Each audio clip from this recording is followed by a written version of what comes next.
And he said, you see that? That turn around, how he turn around real quick? So that's another position where you're gonna have to be sharp on with that. They can turn around once they start getting agitated, they'll turn around and try to kick at you. This morning, we're here at a client's house. We're gonna be helping her with her horse, Chaos. He's a pretty cool horse. Love his color. He's a paint horse. And this is Lynn. Lynn says, you're a little confused about where to start with him. She have spoiled him to death already. And he is a big baby, 3 years old. But we're gonna get him some groundwork done where she can start riding him like she need to. It's the fact she's done everything. She can't quite get him to go like he want to. So all that tells me he just need a little groundwork and a little loving, and we'll get him there. So y'all stay tuned. Boy. He actually learned how he knows how to tie and all this good stuff. So Look at it. we done a little first day of lunging, just a little bit. But when you lunging a horse, you want to go ahead and put the tag on the horse. Go ahead and put something on the horse. So by the time he finished this groundwork of lunging, you know how to do everything with everything on him. That way he can just jump right on and ride it once he start learning the go signals. So at first this is going to be kind of tight. It's going to be kind of tight up on you. But a horse will get used to it. You have to be patient with these horses. They're big animals. And a lot of times when you first start them off with something, they don't know what's going on. So you have to continue to do it. A horse learns off of repetition. So you want to, once you start teaching a horse something, you want to do it every day for at least a month or two. But this lunging groundwork right here, once he gets this, I say for about a week or so, then you can start getting on his back and getting into it. So now he's giving in, he's staying out a little bit with it. So I'm gonna give him my command. I like to kiss. So when I kiss, when he hear that, I want him to know, okay, that means go. So when I get on his back and I kiss, he know, you know what I'm saying? He remember what's going on. There you go, bud. Good job. Good job. And you're doing a little bit at a time. Well, you're doing a little bit at a time because you don't want them to get frustrated and tensed up about what they're doing. So now I'm gonna just go to the right. Once he starts doing good to one side, I'm gonna go to the other side. Pull him around. In with him. In with him.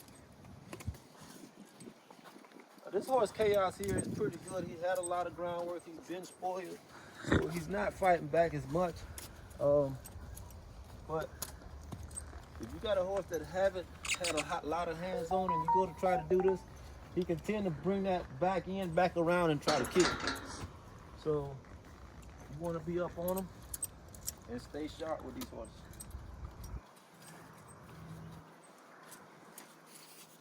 You give him a little encouragement there. Let him know, okay, what I want you to do.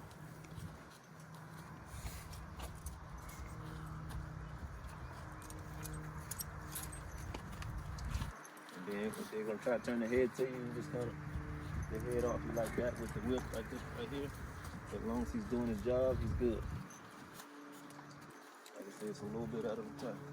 See, he goes to stop like that, and that's when I'm going to encourage him and tap him a little bit. There you go. And so he's starting to feel a little tension behind it. He's starting to get a little aggy about it, a little aggravated a little bit. But of course that comes with it. We want him to, it don't matter what he wants. We're trying to get him we're trying to teach him to do what we need him to do.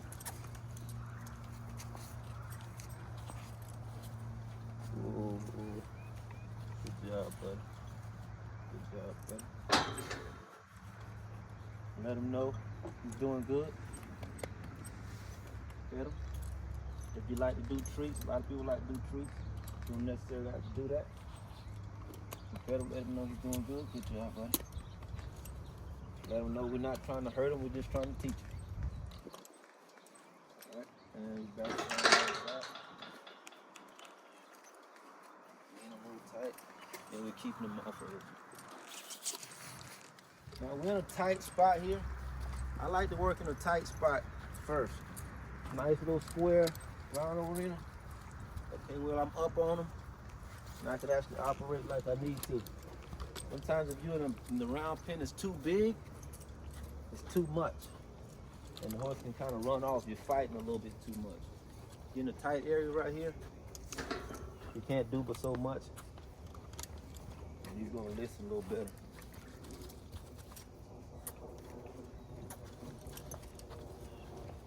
Good job, bud. Good job, bud. And you can see how he's taking to it more and more and more. Like I said, it's repetition. Just doing this more and more. And he's gonna get to the point where I don't even have to touch him. Once he hears that kiss, he's gonna go. And that's where I'm gonna get to the point. When we get on his back, all we're gonna have to do is kiss. He's gonna know that means move on out, move forward. And do what he's supposed to do. Whoa there, boy. Whoa, whoa, whoa. That's how you pretty much lunge your horse. You always want to get that groundwork in. Get that groundwork in real good before you get up on these animals. And even if they don't get it, once you get up on them and they still don't get it, get back down and start over. There's nothing wrong with starting over and getting back at it. But sometimes they still won't get it. I've done that. I've done the groundwork. Got on them, they still won't quite move like they need to. Okay, you jump back down and you back at it again. And they'll eventually get it, you know, so just like anything else. The more you do it, the better you get at it. All right, let's stop. So another thing about lunging, a lot of times these horses can be right up on you, tight like this right here. They're like tight, and they want to follow you more so be up on you. So you're gonna have to just take your whip or so, and you're stepping back. You're trying to step back off of them, and you're just trying to get them to get off you a little bit. Or if they're on you like this, you got to move that head away, or put that whip there, show some kind of blockage, and tell them to give you a little space. And then you get that tail in on the round. Pull that head, get that tail in on the round. And let them respond. Okay. You want to typically do this at least 15, 20 minutes a day until you feel comfortable that they got it, at least showing some type of progress. Once they figure out what you're doing, oh, see that? He's starting to even learn how to stop with it real good. But once they figure out what you're doing, then you can hold a little more pressure, and then to the end for what they need, or where they really got it. But yeah, a lot of times these horses get right tight up on you when they don't know what they're doing right off the bat.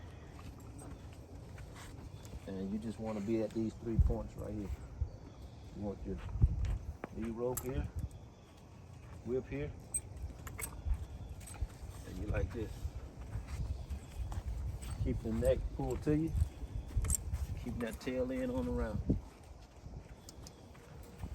See how you try to turn his head to you? So you're going to slightly tap, hold that head on the round good. Yep.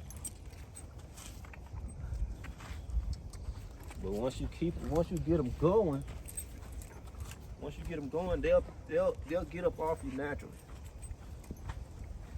And they'll stay to the outside, and you just bring that slack Bring that slack up off that lead rope. Hey. Sometimes you have to reposition. You don't want to go to the right too much. So a lot of times a horse it'd be one side, and you have to work on one other side more than the other. Okay. There you go. Let him get on out there.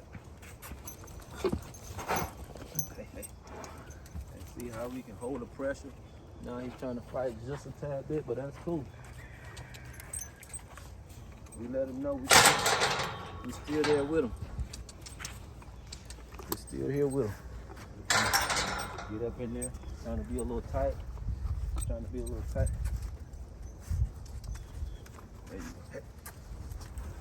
There you go.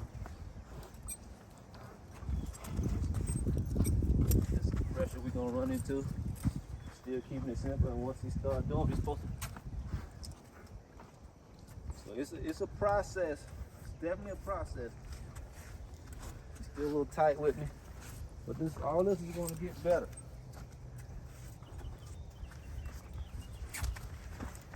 There you go. See how I'm gonna have to hold a little more pressure? Like I said, this is the second day.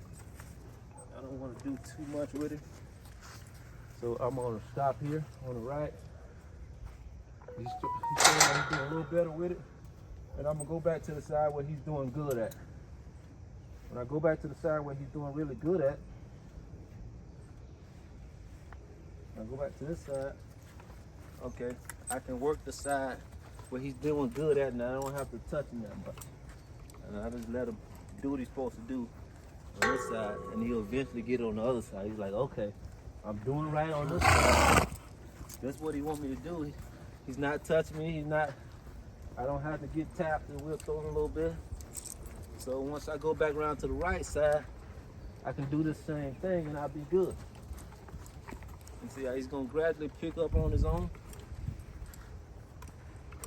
I'm only touching him with this whip when he's not doing what he's supposed to do. But right now, his left side is perfect, and he's catching on real good and fast. Whoa.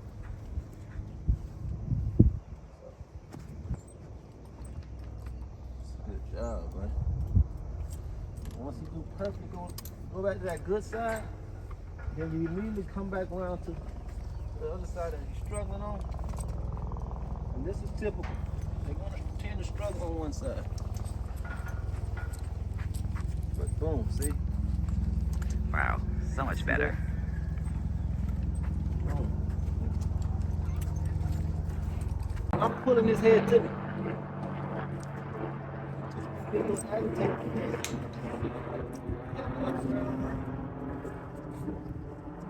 And what I'm gonna do here, I got his head, so I'm gonna keep his head on me right quick.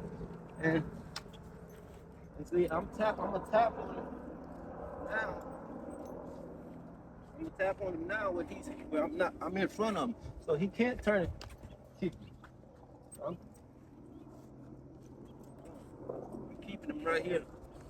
So he's getting used to tap a little bit more. We're gonna try that again. He can't turn and kick me right now. I'm gonna do this here a little bit until he gets to the outside and get up off me. Gonna back up with it, and then gradually get him back in position. So I'm still. So now I'm anticipating. Good job. I'm anticipating. You already know that you don't want to be too far back here. You don't want to be too far back here with him like this and have slack on your reins where he's loose enough to turn and get to you. So you still, once you figure out your horse and you know what he's going to do, what he's capable of, you counteract. So now I'm going to be more tighter here, and I'll tap just a little bit. And once he starts doing what he's supposed to do, See, I'm gonna keep my hand more up by his head now. Because soon as he's go to try to get a little agitated, now boom, I'm turning that head back around to me very, very quick. So I'm out of the danger zone. Okay? He's just getting a little agitated on his right side, and that's fine. And we'll just work with him and turn with him right here tight until he can get up off us a little bit. Like I said, but all this pressure I'm putting on him, typically you want to put this pressure on him after about 3 or 4 days. After about 3 or 4 days. So he's just learning. So the first thing we don't want to do, he just learned the thing we don't want to do is get him agitated and get him aggravated with the job at hand. We want him to love to do it. So we'll stop on that side a little bit and we'll finish off on the good side. And you got to be sharp in these tight circles with these animals. A horse got his own mind, so it's about anticipation. You got to be right there with him. See, you got to read his mind, try to read his mind, and stay sharp at the same time. Once he gets to jumping around a little bit, you got to be ready. So I'm on him right now. He's doing good. I don't got to tap him. I can just wave this whip a little bit. It's a really good horse. He had a lot of hands on. So he's the type of horse, okay, all right, I'll get you. He's not too much afraid of, he's not afraid of a human like that. So he you know, he acts like a human. He's gonna fight. He's gonna be right there with you like, all right, you gonna hit me, I'm gonna hit you back, you know, type stuff. So it's cool. Good boy. Doing good. Did good for a second there. I ain't gonna hold too much pressure on you. But you're doing good on the left side. We know he's doing good on the left side. We'll work back a little bit, pick back up, and work on his right side. We'll work on his right side.